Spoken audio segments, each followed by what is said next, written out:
Trevor Walsh wiped the grease from his hands as he clocked out of his shift at the cargo bay. The digital display on the wall showed 1900 hours, 7 in the evening by Earth standards, though time on Kepler 7 station was more of a suggestion than a rule. The station operated on a 26-hour cycle that never quite felt natural to Trevor, even after 3 years of working here. He stretched his sore shoulders and started walking toward the residential section, taking his usual route through the lower market district. It was the long way home, but Trevor liked watching the various alien species haggling over goods and services. The diversity still amazed him sometimes. Towering Kryn with their 4 arms gestured wildly at merchant stalls. Short, stocky Dorvans argued prices in their grinding language.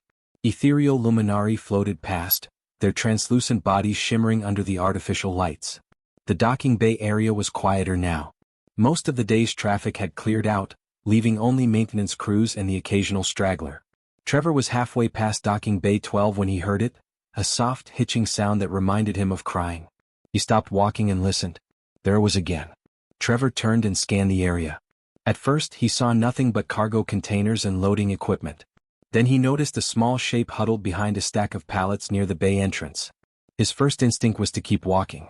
The galaxy was full of problems that weren't his to solve, and getting involved in other species' business often led to complications. But the sound came again, and Trevor found his feet moving toward the small figure before his brain caught up. As he got closer he could make out more details. It was a child, definitely. The small body was covered in soft gray fur with darker charcoal stripes running down the arms and back. A Velhari, Trevor realized. He had seen a few of them on the station, though they rarely interacted with humans.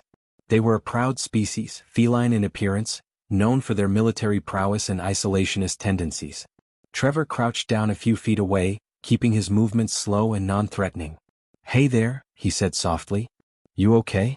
The child's head snapped up, revealing a small face with enormous amber eyes that were currently brimming with tears. Her ears, pointed and tufted with darker fur, flattened against her head in fear. "It's all right," Trevor continued, staying where he was. "I'm not going to hurt you. My name is Trevor. Are you lost?" The child stared at him for a long moment, then nodded slowly. Her small hands clutched a piece of torn fabric, maybe part of a blanket or clothing. "Do you speak Galactic Common?" Trevor asked. "Yes," the child whispered, her voice trembling. "Little bit." "That's good." "That's really good," Trevor said encouragingly. "Can you tell me your name?" "Sala," she said quietly. "Okay, Sala. Can you tell me what happened? Where's your family?" Sala's eyes filled with fresh tears. "Mama and Papa, ship left. I went wrong docking bay. Looked and looked. They gone." Her words came out in broken fragments, and Trevor could see she was struggling with the language. His heart sank. Station transfers were chaotic events, with hundreds of beings moving between vessels, through corridors, across multiple docking areas. It was easy to get separated, especially for a small child. But most species had support networks on stations like this. Cultural centers, embassy offices, community groups that would help their own. The Velhari kept to themselves, though. And humans? They were still the new kids in galactic society, barely tolerated by most established species. The bridges between human and Velhari communities were practically non-existent. Trevor pulled out his datapad and accessed the station's departure logs. "When did your ship leave?" he asked gently. Sala held up 3 fingers, then 4, uncertainty crossing her face. "About 3 or 4 hours ago?" Trevor guessed. She nodded.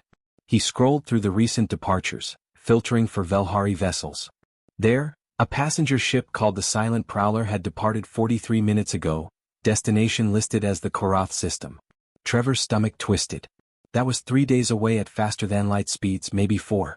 And that was only if the ship turned around immediately, which seemed unlikely. He looked back at Sala, who was watching him with desperate hope in her amber eyes. Trevor thought about his options. The station had a welfare office that handled situations like this. Technically that was the proper channel. But he had seen how that office operated: slow, bureaucratic, indifferent. They would put Sala in a holding area and process paperwork for days while trying to contact her family through official channels. The thought of this scared child sitting alone in some sterile waiting room made Trevor's chest tight. He made a decision that would change everything. "All right, Sala," he said, standing up slowly. "We're going to fix this. But first, when did you last eat?" She looked down at her hands, not answering.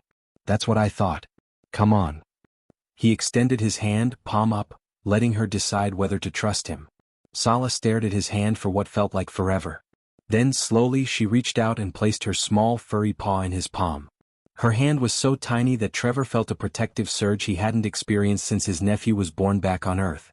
He led her to the Market District's food court, a collection of stalls serving cuisine from a dozen different worlds. Trevor approached a vendor that specialized in protein-based meals for carnivorous species. The dwarven behind the counter barely glanced at them as Trevor ordered a standard nutrition pack designed for feline-type biology. While Sala ate, tearing into the food with an intensity that confirmed she had been hungry for hours, Trevor worked his data pad. He called in favors from people he had helped over the years.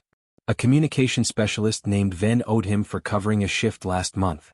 Trevor convinced Ven to send an emergency priority message to the silent prowler, flagged as urgent and concerning a missing passenger. "It'll cost you," Ven said over the comm. "How much?" 200 credits.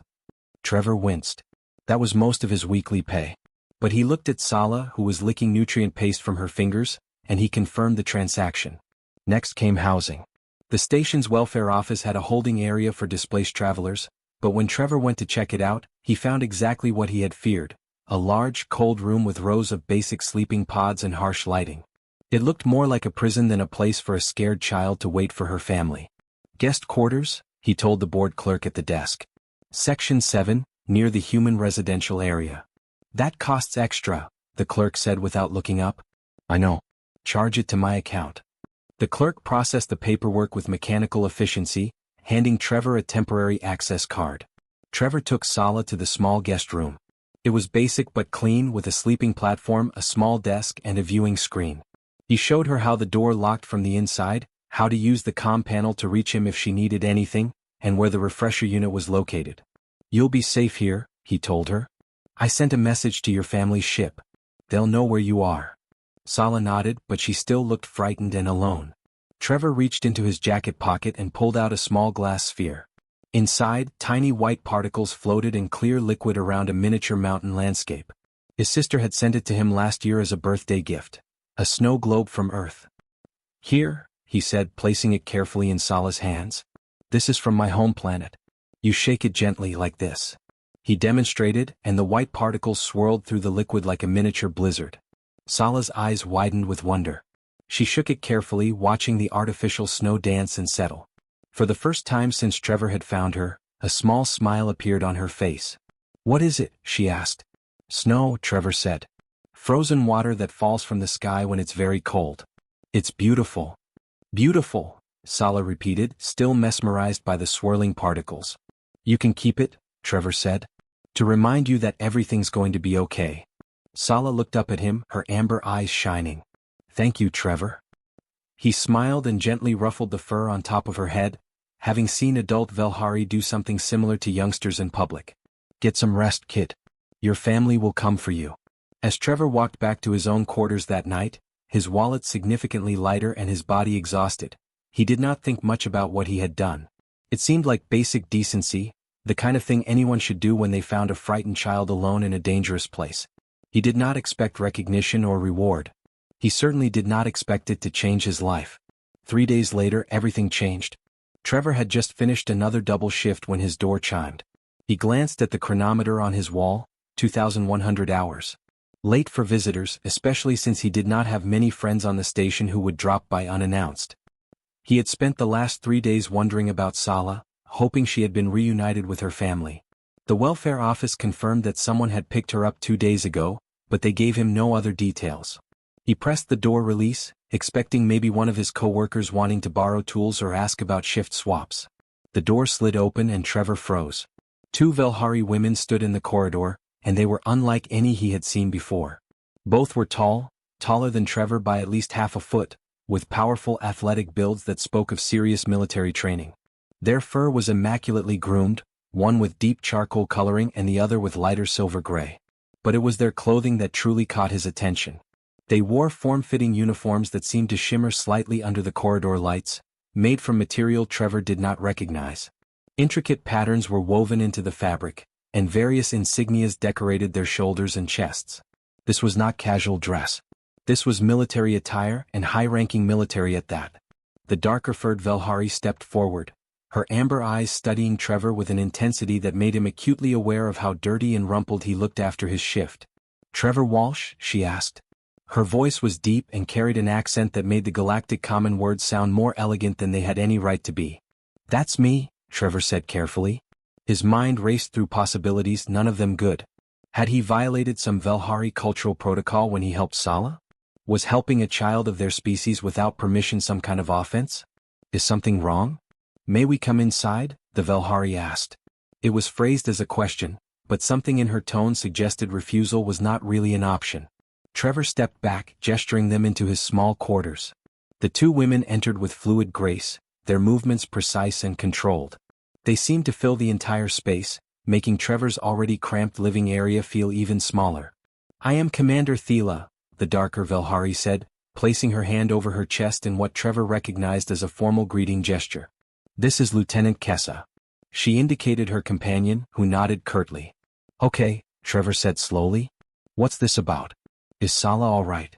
Something shifted in Commander Thela's expression, a slight softening around her eyes. "Sala is well, thanks to your intervention. That is precisely why we are here." Trevor relaxed slightly. At least the kid was safe. "I'm glad she found her family. I was worried about her." "Yes," Commander Thela said. "We are aware of your concern. We are also aware of everything you did for her. The food, the housing, the emergency communication you arranged at significant personal cost." She paused, her gaze never leaving Trevor's face. "What you may not be aware of is exactly who Sala is." Trevor shrugged. "A kid who got lost. That's all that mattered to me." "She is more than that." Lieutenant Kessa spoke for the first time, her voice sharp and clipped. "She is Sala Velora, daughter of High Matriarch Velora, Supreme Commander of the Velhari Sovereignty and holder of the Throne of Seven Moons." Trevor blinked. Then blinked again. His brain struggled to process the words. "She's what?" "Sala is the daughter of one of the most powerful leaders in our entire civilization," Commander Thela explained. "The matriarch rules over 47 worlds and commands respect across the Galactic Council. Her word can shift treaties and end conflicts." Trevor sat down heavily on his bunk, suddenly feeling like his legs might not support him. "The kid I found crying by the docking bay is royalty?" "Essentially yes," Commander Thela confirmed. "The High Matriarch was traveling with her family on what your people might call a vacation. For security reasons, they traveled on a standard passenger vessel under false identities, with minimal security presence. It was meant to give Sala a chance to experience normal life, to see how ordinary beings live." She paused. "The separation was a miscommunication between security teams during the station transfer. It should never have happened." Trevor's mind raced back to that evening 3 days ago. He had helped the daughter of someone who was basically a queen. No wonder these military officers were standing in his quarters. He was probably in massive trouble for touching someone so important without authorization or something. "Look," Trevor said quickly, "I didn't know who she was. I just saw a scared kid who needed help. If I broke some protocol or law, I'm sorry. I didn't mean any disrespect to your matriarch or your people." Commander Thela's ears twitched forward, an expression Trevor did not know how to read. "You misunderstand, Trevor Walsh. We are not here because you did something wrong. We are here because you did something remarkably right." "I don't follow," Trevor said. Lieutenant Kessa moved closer, her posture still rigid and formal. Dozens of beings passed Sala while she sat there alone and frightened. Members of species that pride themselves on honor and community. Not one stopped to help. Not one asked if she was all right. "You did," Commander Thela continued. "A human, a species most Velhari consider too impulsive, too emotional, too crude for serious diplomatic relations. You spent money you could not afford. You navigated bureaucracy to ensure her safety. You gave her comfort and kindness without knowing who she was or what reward might come from it." Trevor shook his head. "That's just basic decency. Anyone would have done the same." "No," Thela said firmly. "Anyone should have done the same. But you are the only one who did. And that has drawn the personal attention of High Matriarch Velora herself." Trevor's stomach dropped. "The matriarch knows about me?" "She knows everything about you," Lieutenant Kessa said. "We have spent the last 3 days conducting a thorough background investigation. Your work history, your service in Earth's Merchant Marine, your family connections, your financial status, your behavioral patterns. We know you send half your earnings back to your sister on Earth to help with her medical expenses. We know you have declined 3 promotion opportunities because you prefer hands-on work. We know you once filed a complaint against a supervisor for mistreating a Lantrian worker, even though it put your own job at risk. Trevor felt exposed, like these strangers had peeled back every layer of his private life. That's invasive, he muttered. That is necessary, Commander Thela corrected. Because the High Matriarch wishes to meet you personally. The words hung in the air like a physical weight. Trevor stared at the commander, certain he had misheard. She wants to what? Meet you, Thela repeated. In person. She has extended a formal invitation for you to visit the flagship Moonblade's Edge, currently in orbit around this station. Trevor laughed, a nervous sound that escaped before he could stop it. Why would someone like that want to meet someone like me? I'm a cargo handler. I move boxes for a living. Because you possess something rare, Commander Thela said, and for the first time, her formal demeanor softened slightly. Genuine character. You helped Sala not because of who she was, but because of who you are. You expected nothing in return. You did not alert station media to gain recognition. You did not attempt to leverage the situation for personal gain.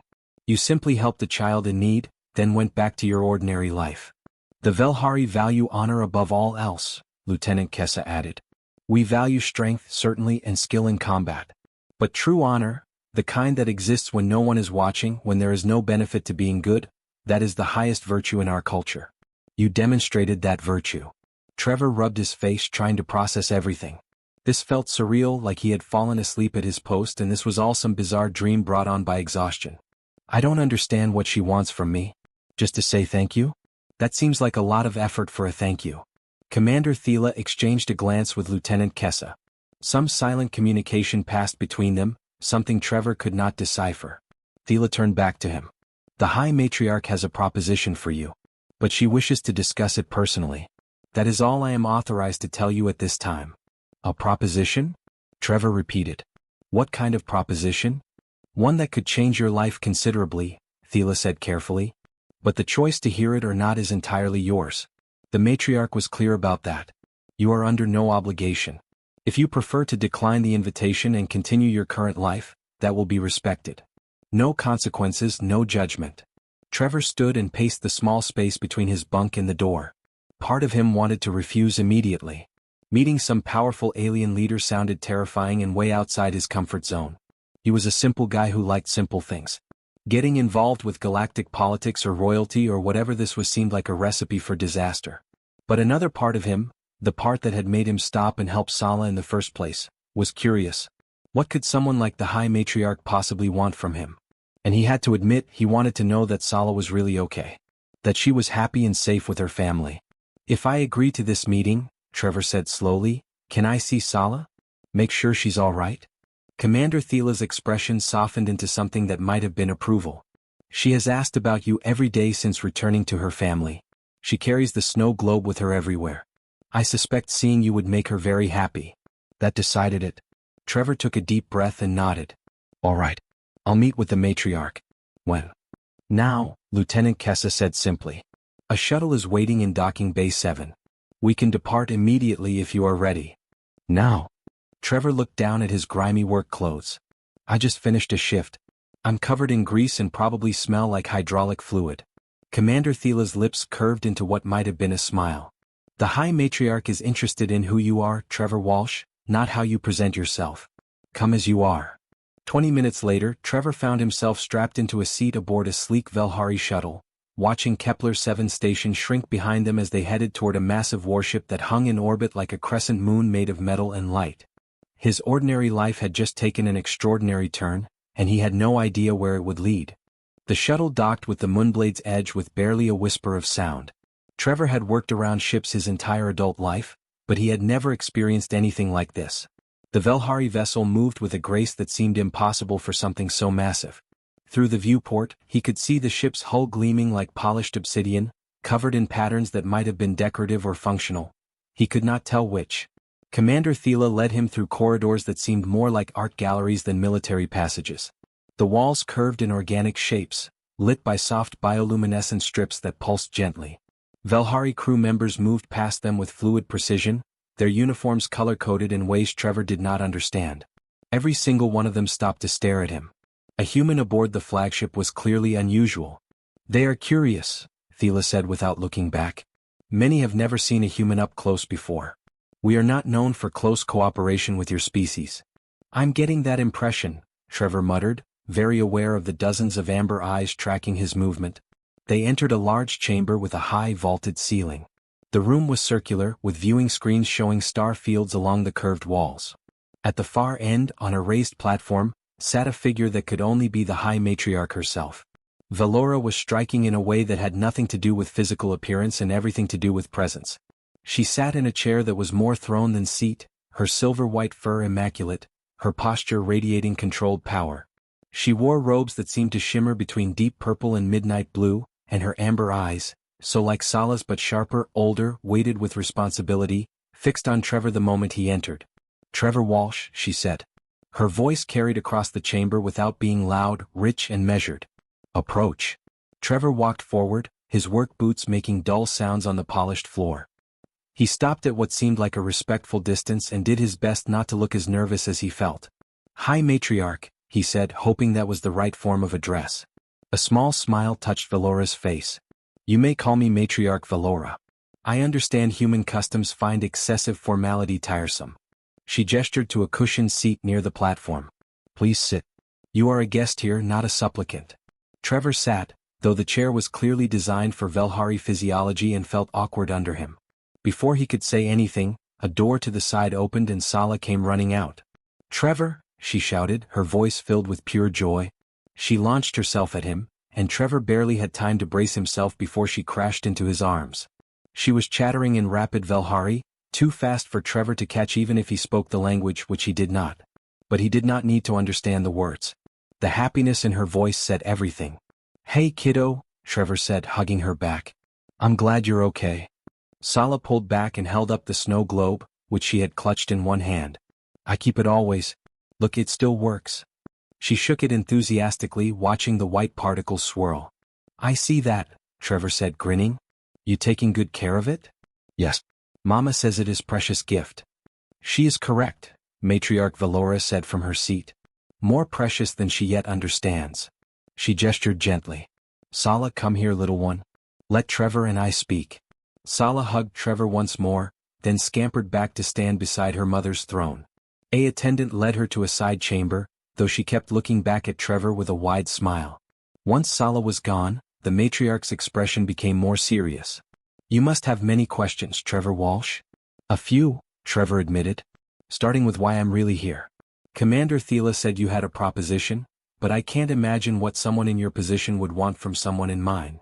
Velhari stood and walked down from the platform, moving with that same fluid grace all Velhari seemed to possess. She stopped a few feet from Trevor, studying him with those penetrating amber eyes. "Tell me, Trevor Walsh, why did you help my daughter?" Trevor blinked at the question. "Because she needed help. She was scared and alone. What else would I do?"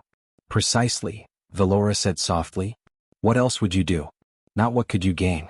Not what would be strategic. Simply what was right." She began to pace slowly, her hands clasped behind her back. "The Velhari pride ourselves on honor. It is the foundation of our society, the bedrock of our culture. And yet, dozens of my own people passed my daughter without stopping. They were too busy, too focused on their own concerns, too unwilling to involve themselves in what might be complicated." She turned to face Trevor again. "You had every reason to walk past as well. Humans and Velhari have limited relations. Helping a child of my species offered you no advantage. It cost you money and time you could not easily spare. And yet you helped anyway." "I don't understand what you're getting at," Trevor said honestly. Matriarch Velhari walked to one of the viewing screens and gestured at the stars beyond. "I am trying to change my people, Trevor Walsh. To open them to greater cooperation with other species, to move beyond our isolationist traditions. Many in the Velhari sovereignty resist this. They believe our way is superior, that mixing with others dilutes our strength." Her voice carried frustration and weariness. "There is a faction, powerful and dangerous, that actively opposes my policies. They have made attempts on my life. They have targeted my family." Trevor's stomach tightened. "Sala?" "Yes," Velhari said quietly. "There have been 2 attempts in the past year. Both were thwarted, but each time they learn from their failures. Each time they adapt." She turned back to him. "I have the finest warriors in the galaxy protecting my daughter. I have technology that can detect threats before they materialize. I have intelligence networks that span dozens of worlds. But, Trevor prompted, sensing there was more. But my enemies know all of this, Velhari continued. They understand our methods, our protocols, our thinking. They are Velhari themselves after all. They can predict how we will respond, what measures we will take. They plan around our strengths. She moved closer to Trevor. What they cannot predict is you. Trevor leaned back in his chair. Me? I'm just a cargo worker. I know how to move containers and fix loading equipment. I'm not a bodyguard or a soldier. You served in Earth's merchant marine, Commander Thela interjected from where she stood near the entrance. You have basic combat training and crisis response experience. But more importantly, you have something our enemies will never expect. Which is? Trevor asked. Unpredictability, Matriarch Velhari said. A human thinking pattern. A perspective completely outside Velhari experience. You disarmed a child's fear with a snow globe, a solution no Velhari would have considered. You navigated station bureaucracy in ways our people would not have thought to attempt. You see problems differently than we do. Trevor shook his head. You're talking about putting me in charge of protecting your daughter? That's insane. I'm not qualified. You are more qualified than you realize, Velhari countered. But I am not asking you to replace my security forces. I'm asking you to augment them. To serve as cultural liaison and protection specialist. Someone who bridges the gap between species, who helps Sala understand beings beyond our own kind, and who provides a layer of security my enemies will not anticipate. They'll underestimate you, Lieutenant Kessa added. Humans are seen as impulsive and weak by traditional Velhari standards. Our enemies will not view you as a threat. That is your greatest advantage. Trevor stood and paced, his mind spinning. This was beyond anything he had imagined. Why would I say yes to this? It sounds dangerous. It sounds like I'd be putting myself directly in the path of assassins and political extremists. Because it is the right thing to do, Matriarch Velhari said simply. The same reason you helped Sala 3 days ago. Because a child needs protection, and you have the means to help provide it. Trevor stopped pacing and looked at the matriarch. She met his gaze steadily, without pressure or manipulation. She was simply stating a fact, leaving the choice entirely to him. If I said no? Trevor asked. Then you return to your life on the station with our gratitude and a financial reward for what you have already done, Velhari said. No judgment. No consequences. The choice is yours alone. Trevor thought about his cramped quarters on Kepler 7. His repetitive shifts moving cargo. His simple, predictable life that stretched ahead of him with comfortable monotony. Then he thought about Sala's smile when she saw him. The way she had clung to the snow globe like it was the most valuable thing in the universe. Can I ask you something? Trevor said. Of course. Why me specifically? There have to be humans with better qualifications. Military people, diplomats, trained security specialists. Matriarch Velhari smiled, the expression warm and genuine. Because those people would help my daughter out of duty or for payment. You would help her because you care. That cannot be trained or bought. That is simply who you are. She paused. And Sala has asked for you every day since she returned. She trusts you. In all the galaxy, with all my resources and power, I cannot create that. You already have it. Trevor closed his eyes and took a deep breath. He thought about his sister back on Earth, about the medical bills he helped pay.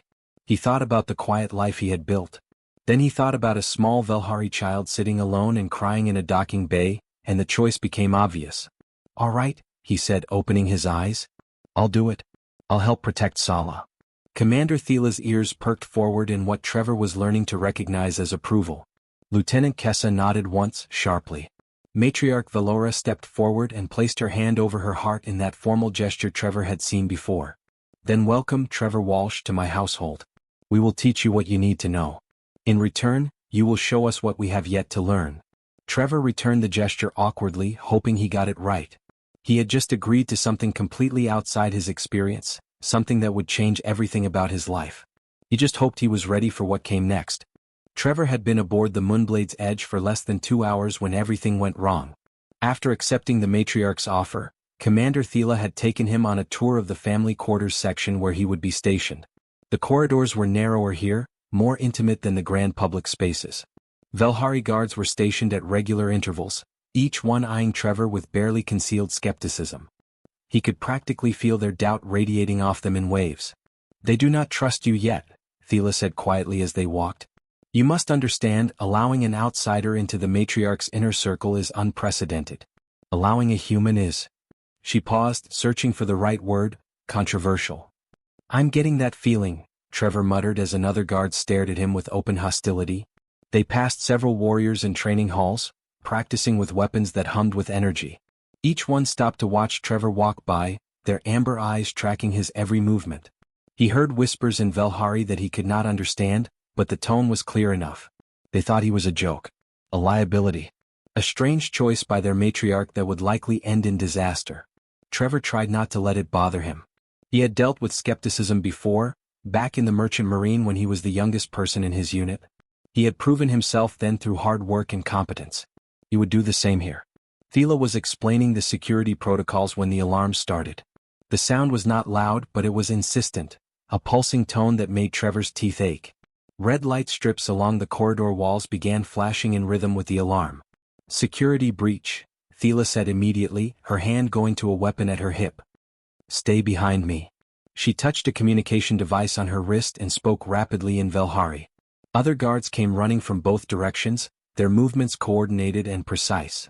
Whatever was happening, they had clearly trained for this exact scenario. Lieutenant Kessa appeared from a side corridor, her expression grim. Explosive device detected in Section 7, near the family quarters. Security team is responding. Trevor's blood ran cold. Sala was in those quarters. He had just seen her less than an hour ago, playing with the snow globe while her mother worked. Is the matriarch safe? Is Sala? He asked urgently.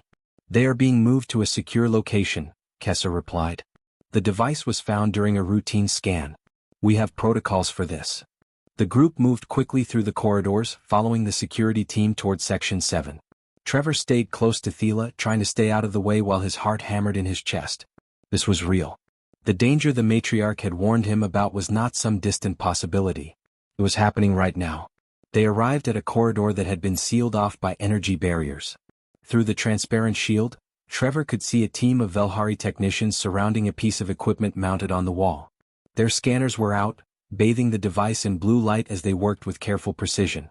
Status? Thela demanded. One of the technicians looked up. Standard proximity mine, probably placed during the last station resupply. Set to detonate when specific biosignatures came within range. We are disarming it now. How long until it is safe? Kessa asked. 3 minutes, maybe 4. The design is sophisticated but not beyond our capability. Trevor watched the technicians work. They moved with confidence, their tools interfacing with the device through some kind of remote system. Every few seconds, one of them would call out readings in Velhari, and another would adjust something on their scanner. It looked efficient and professional. But something bothered Trevor. He could not put his finger on what exactly, but his instincts were screaming that something was off. He had spent years working around dangerous equipment in cargo bays, where one wrong move could decompress a section or damage goods worth millions of credits. You developed a sense for when things were not quite right. He stepped closer to the energy barrier, studying the device. It was about the size of his fist, with a smooth metallic casing that seemed to absorb light rather than reflect it. Wires extended from it into the wall panel, connecting to the ship's systems. But there was something else, a faint shimmer in the air near a maintenance access panel about 10 feet down the corridor. Trevor squinted. Was that heat distortion? He saw it sometimes in cargo bays when coolant systems malfunctioned, creating pockets of temperature differential that bent light slightly. Commander, Trevor said quietly, can I ask a question? Thela glanced at him, clearly distracted by the situation. What is it? That panel there, he pointed down the corridor past where the technicians worked. Is that supposed to shimmer like that? Thela looked where he indicated. What shimmer? The air. It's distorted like heat rising off hot metal. See it? Thela stared for a moment, then her eyes widened. She barked an order in Velhari, and one of the technicians redirected their scanner toward the maintenance panel. The device beeped urgently and the technician's face went pale. Second device, they shouted. Thermal signature masked by primary mine's readings. The corridor erupted into controlled chaos. More technicians rushed forward with equipment. Kessa was already speaking rapidly into her communicator, calling for additional support. But Trevor was still staring at that maintenance panel, his mind racing. He had seen this before. Not an explosive, but the principle was the same. Back on a hauler ship called the Perseverance, They had dealt with malfunctioning cargo stabilizers that would create cascading failures if you tried to shut them down in the wrong order. The trick was not to approach them like you were supposed to, but to find the workaround that the system's designers had never anticipated. How long until you can disarm it? Thela demanded. Unknown, the lead technician replied, sweat visible on their fur despite the cool air. It is linked to the primary device. If we finish disarming the first one, it will trigger the second. But if we try to disarm the second first, it may also trigger. We need time to map the connections. How much time? 10 minutes. Maybe more. Kessa cursed in Velhari. We do not have 10 minutes. If there are 2 devices, there may be more we have not detected. We need to evacuate this entire section. Trevor made a decision. Can you lower that barrier for a second? Everyone turned to stare at him. Absolutely not, Thela said immediately. You are not trained for this. I know, Trevor said. But I've worked with pressurized systems that had similar failsafe logic. Sometimes the trick is not to disarm them properly, but to make them think they're already disarmed. That makes no sense, one of the technicians said. I know it doesn't, Trevor agreed. But just hear me out. That second device is hidden in a maintenance panel, right? Which means it is connected to the ship's environmental systems. What if we triggered a controlled pressure release in that section? Made the sensors think there was already a hull breach. The lead technician frowned. The device would register the pressure drop. And might go into safety mode, Trevor finished. Explosive devices on ships usually have fail-safes to prevent accidental detonation during legitimate emergencies. At least the ones I've seen do. If it thinks the section is already compromised, it might lock itself down instead of detonating. Kessa and Thela exchanged glances. That is the logic of cargo systems, Kessa said. Not military explosives. But whoever planted this wanted to blend in with ship systems, Trevor argued. They disguised it as regular equipment. Maybe they used ship-grade components that have those same failsafes built in. There was a moment of tense silence. Then the lead technician spoke up. It is possible. Unconventional but possible. If we route the environmental controls through a secondary system, we could simulate a pressure drop without actually venting the section. Do it, Thela ordered. But carefully. The technicians worked quickly, their fingers flying over control interfaces. Trevor watched the shimmer near the maintenance panel intensify as they manipulated the environmental systems. The air pressure readings on their scanners began to drop in that specific corridor section. For a long moment, nothing happened. Then there was a soft click, audible even through the energy barrier. The shimmer stopped. The maintenance panel went dark. The secondary device has entered standby mode, the technician said, their voice filled with disbelief. It registered the pressure drop as a hull breach and automatically safeguarded itself to prevent further damage. Can you disarm it now? Thela asked. Yes. Without the trigger connection active, it is just inert components. Give us 2 minutes. Those 2 minutes felt like hours. But finally the lead technician stood and gave a formal gesture.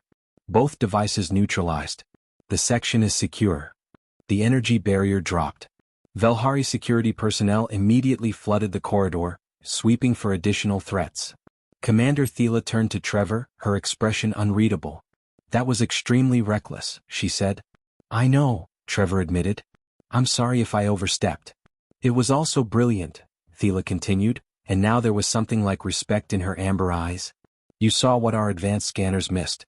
You solved the problem using logic none of my warriors would have considered. Lieutenant Kessa approached, her posture less rigid than before. You thought like a technician, not a soldier. That is what made it work. The other guards were watching Trevor now with different expressions. The skepticism was still there but tempered with something else. Curiosity maybe. Or the beginning of respect. One of the senior warriors, an older Velhari with battle scars visible through his gray fur, stepped forward. You are not what I expected, human, he said in heavily accented galactic common. Perhaps the matriarch sees more clearly than we do. Trevor did not know what to say to that, so he just nodded.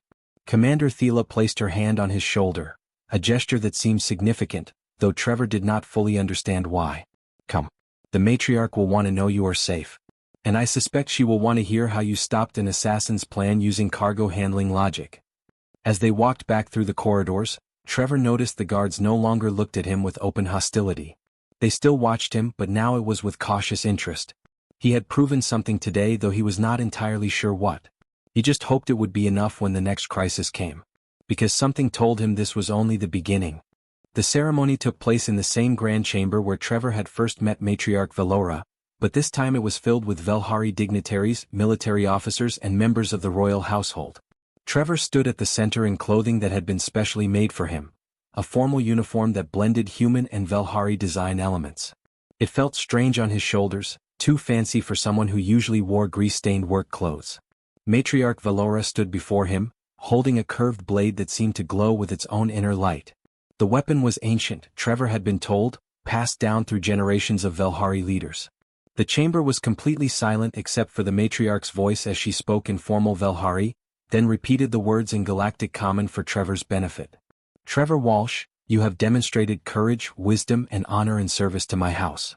You have protected my family with both strength and cleverness. You have shown that worth is not determined by species or origin, but by the content of one's character. She raised the blade slightly.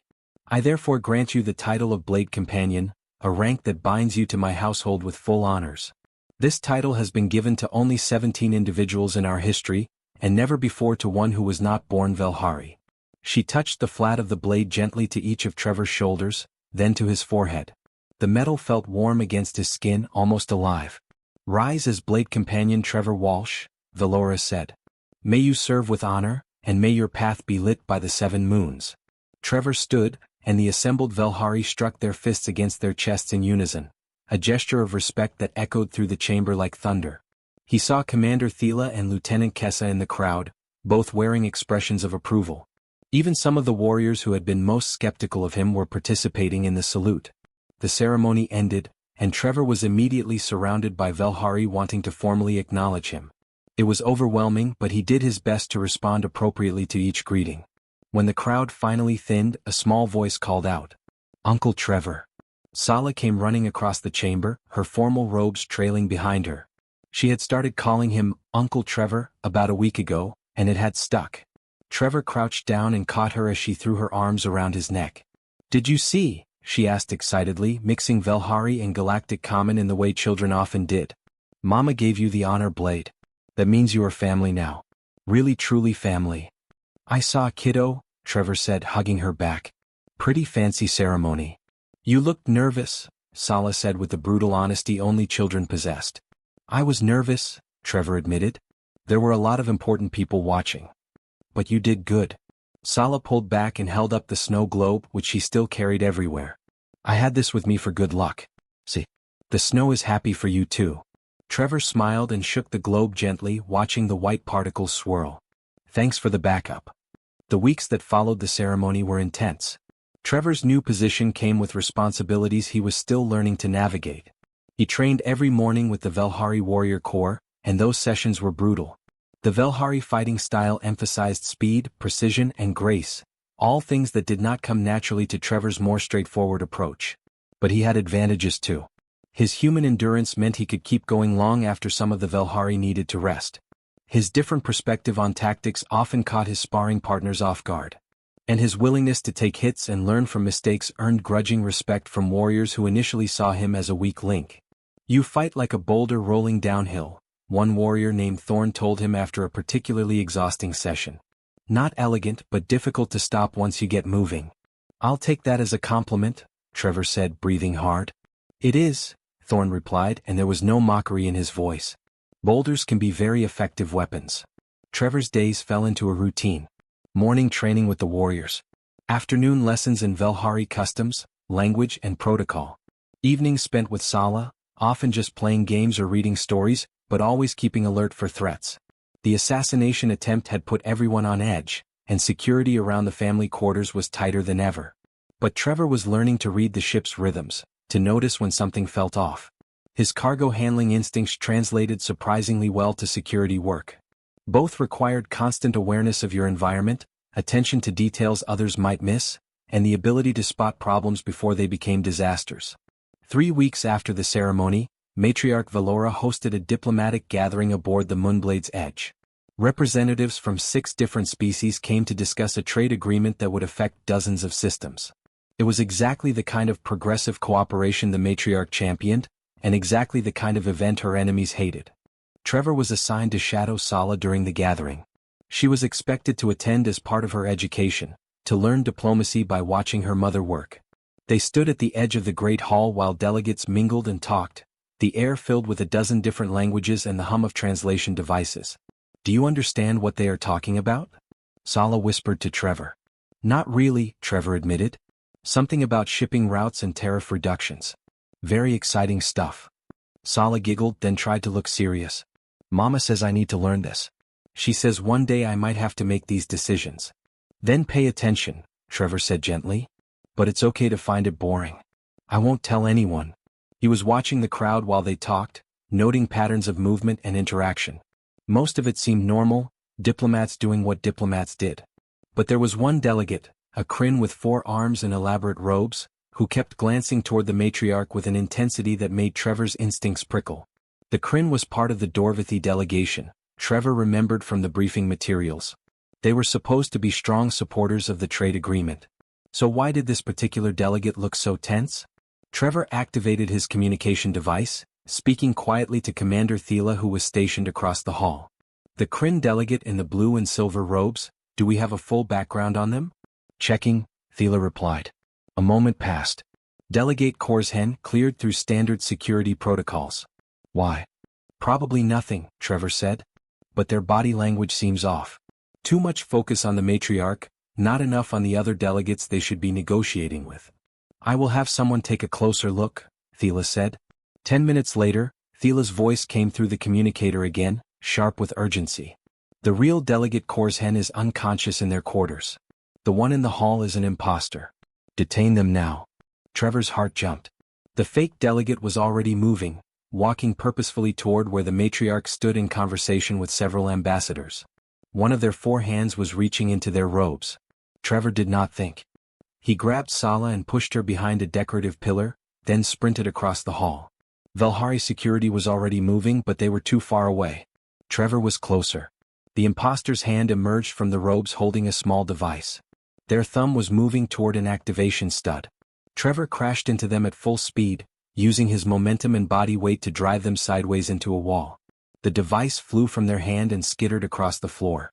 Velhari guards were on them instantly, restraining all 4 arms and forcing them to the ground.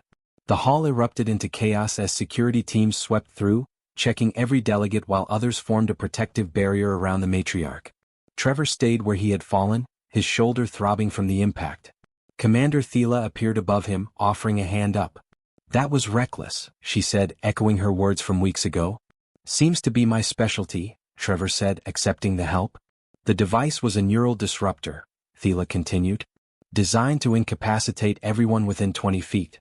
If you had not stopped them, the matriarch and half the delegation would be unconscious and vulnerable. You saw what our trained security personnel missed." "I just noticed the body language was wrong," Trevor said. "Humans are pretty good at reading that stuff even across species."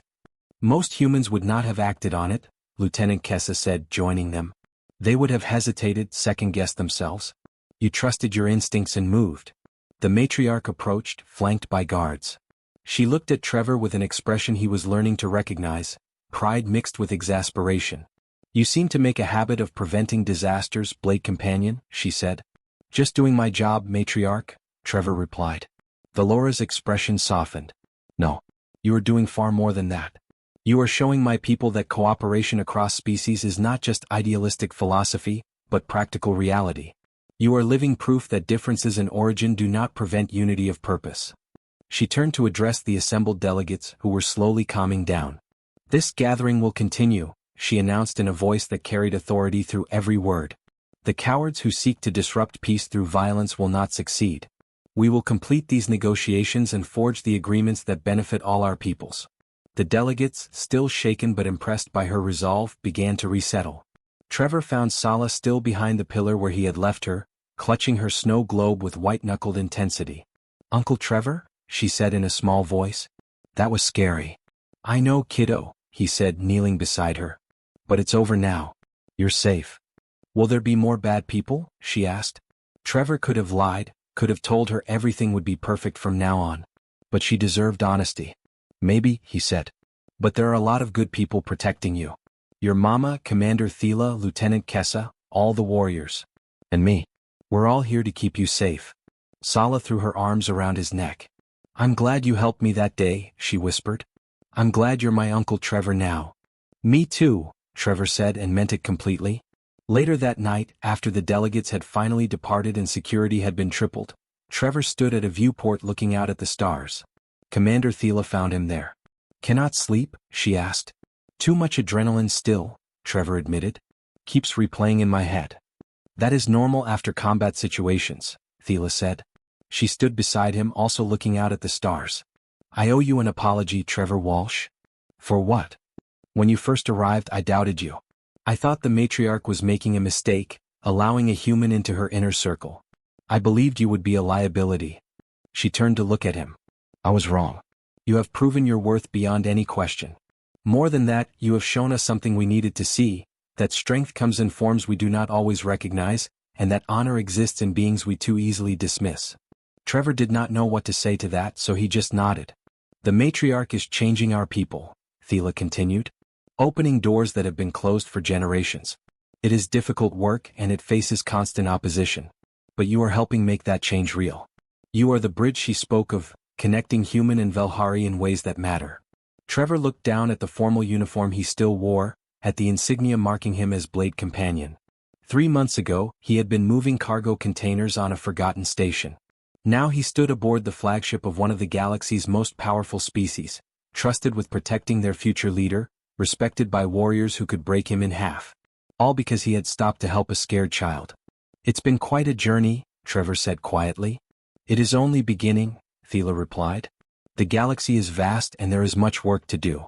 But I believe you are ready for it."